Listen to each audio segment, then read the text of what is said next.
El terrorismo en el Perú fue una época donde grupos como el MRTA y Sendero Luminoso infundieron terror y miedo en la población peruana. Todo ello para derrocar el orden político que ya estaba establecido e imponer su forma de pensar a través de la lucha armada. El terrorismo consiste en provocar el miedo y terror en la población civil de un país, que es ejecutado a través de la violencia. Todo ello para alcanzar sus objetivos o fomentar algún tipo de comportamiento en la ciudadanía. Escogimos 4 clases principales para poder abarcar este tema. La primera clase, la semana 10, Gobierno Revolucionario de las Fuerzas Armadas, donde empezaron a surgir grupos subversivos, pero aún no eran una amenaza para el Estado peruano. La segunda clase, semana 11, la crisis económica de los 80, el programa heterodoxo y la hiperinflación, donde se manifestó el fracasado gobierno de Alan García y con ello el terrorismo llegó a su punto de mayor complejidad e intensidad. La tercera clase, la semana 12, la lucha contra la subversión, Sendero Luminoso y el MRTA, donde se vio las posibles causas profundas de la aparición de estos grupos y la lucha constante del Estado. La cuarta y última clase, la semana 14, Perú de Fujimori, el declive del terrorismo y el regreso del autoritarismo. Aquí podemos ver la aparición de los ronderos, grupos que trataron de defender a sus comunidades. Asimismo podemos ver el deceso del terrorismo gracias al Grupo Especial de Inteligencia del Perú, GEIN. Escogimos la clase 10 y 11 porque son muy importantes para explicar el origen del tema tratado. Además, todas las clases escogidas muestran total o parcialmente el tema, por lo que se convertirán en una fuente necesaria para analizar y dar reflexión. Una de las principales causas del terrorismo fue la falta de representación, tanto política como pública, a diversos sectores del país, como las poblaciones campesinas, y el abandono que sufrían por parte del Estado. Estas personas deseaban que algún gobierno los ayudara para así dejar de ser discriminados, comenzando así a depositar todas sus esperanzas en el APRA, confiando en que habría algún cambio. Sin embargo, debido a la alianza que el APRA creó con la oligarquía, esto no sucedió. Con el gobierno de las Fuerzas Armadas, estas poblaciones pensaron que por fin recibirían apoyo, pero tampoco se dio debido al fracaso en las reformas planteadas y demás problemas que dejaron al término de su mandato, como la crisis económica. Las expectativas de estas personas también se esfumaron luego de que Alan García hiciera malas ejecuciones como presidente y dejara al país con las problemáticas que ya se venían presenciando. Por estos motivos, cansados de no recibir atención y no ser considerados como ciudadanos con derechos, algunas de estas poblaciones deciden sublevarse contra el Estado, formando grupos subversivos que buscaron tomar el poder y establecer un nuevo orden en el país. Una de las consecuencias más notables fue el terror generado en las zonas de la sierra y la selva, debido a la masacre y violación de sus pobladores, alcanzando más de 63.000 muertos aproximadamente, lo cual generó una ferviente oposición por parte de la comunidad. El pánico y el miedo por parte de los campesinos frente a los terroristas y militares era muy grande. Pero ¿por qué tenían miedo a estos militares que supuestamente venían a defenderlos? Simple, porque los militares no sabían distinguir entre un civil y un terrorista. En consecuencia, por este gran miedo se generó las rondas campesinas, que actualmente conocemos como ronderos. Un claro ejemplo fue el asesinato de 8 periodistas, un guía y un comunero en el pueblo de Uchuracay, al ser confundidos por terroristas. De igual importancia, los daños económicos en 1988, según la comisión especial designada por el entonces Senado de la República, concluyó que los costos económicos ocasionados por el grupo subversivo a nivel nacional ascendían a más de 9.184 millones de dólares. Buenas tardes, señor Walter. Muchas gracias por aceptar la entrevista. Bueno, comenzaré con la primera pregunta. ¿Cuáles fueron las causas de este fenómeno llamado terrorismo? ¿Qué es lo que usted cree?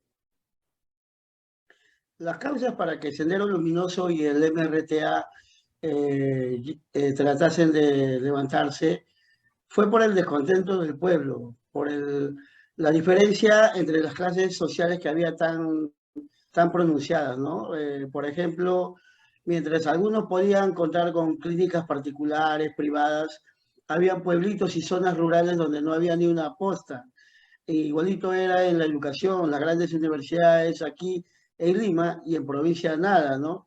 Y en sí, inclusive los servicios básicos, mientras acá contábamos con agua, luz, desagüe, en otros lugares no habían. Entonces, ese descontento provoca que Sendero Luminoso y MRTA capten bastantes personas para sus movimientos terroristas. Claro, entiendo. Muy interesante lo que dice. ¿Y cómo le afectó a usted el terrorismo? Bueno, nos cambió la vida totalmente porque empezaron a ver los coches bombas acá en Lima, los apagones, se tumbaban torres, no sabíamos si el vecino o quién era terrorista. Entonces vivíamos en una zozobra tremenda, inclusive la comisaría de Villa El Salvador fue dinamitada, se podría decir, ¿no? Mandaron un bus con dinamita e hicieron explotar. O sea, vivíamos en zozobra, de mucho temor, de mucho miedo, y teníamos que de una u otra manera sobrellevar todo eso, pero era imposible. Hasta Tarata mismo, ¿no? Donde el centro de Miraflores fue prácticamente bombardeado, donde realmente ya los políticos toman más conciencia del terrorismo en sí, ¿no? Listo. Muchas gracias por su tiempo. Fue todo de mi parte. Muchas gracias, señor Walter. Se lo agradezco. Buenas tardes, señor Eduardo. Muchas gracias por aceptar la entrevista. Bueno, comenzaré con la primera pregunta. ¿Cuáles fueron las causas del terrorismo? ¿Qué es lo que usted cree? Bueno, buenas tardes. Desde mi punto de vista, yo considero que los inicios del terrorismo se dan mucho porque la gente de pueblo, más que nada, en especial de zonas alejadas, se sentía pues olvidada por el gobierno, no atendida, y más aún violados sus derechos en cuanto a justicia, ¿no? Entonces ello generaba una disconformidad con el capital, que era Lima, más que nada, de repente, y su forma de actuar lo llevaron a mucha violencia, lo cual sí, para mí no estaba bien, pero considero que ese debe haber sido los principios o los inicios del actual del terrorismo, no tanto del MRTA como Sendero Luminoso, que han sido los que más se ha escuchado acá en Perú, ¿no? Interesante, interesante. Y bueno, la segunda pregunta sería, ¿cómo te afectó a ti en tu vida el terrorismo? Bueno, la época del terrorismo más fuerte, digamos, fue cuando yo todavía era niño, ¿no? Entonces, la mayor afectación fue en cuanto al temor, al miedo de salir, porque se escuchaban las bombas, los atentados, ¿no? E incluso cuando vivíamos en San Borja, hubo un atentado bien fuerte, ¿no? En el edificio de Solgas, que llegó a romper los vidrios de la casa, ¿no? Entonces eso no solo a mí, sino a toda mi familia nos generó un temor, más que nada a salir, ¿no? A poder salir tranquilos, como ahora que sales. Si bien es cierto hay delincuencia menor, pero el terrorismo era distinto, pues, ¿no? Se escuchaban las torres caídas, la luz se iba, ¿no? Sí, Todo ello. interesante las respuestas que me brinda. Bueno, muchas gracias por su tiempo. Fue todo de mi parte. Muchas gracias, señor Eduardo, se lo agradezco. Gracias a usted. Desde nuestras posiciones como ciudadanos críticos no podemos quedarnos callados frente a estas barbaridades que se cometieron en el pasado. Si bien es cierto, en el pasado había un porcentaje de personas que salía a protestar por sus derechos. Sin embargo, había un gran porcentaje de agentes pasivos. Conocemos el gobierno de Velasco, que era un gobierno de violencia y de odio.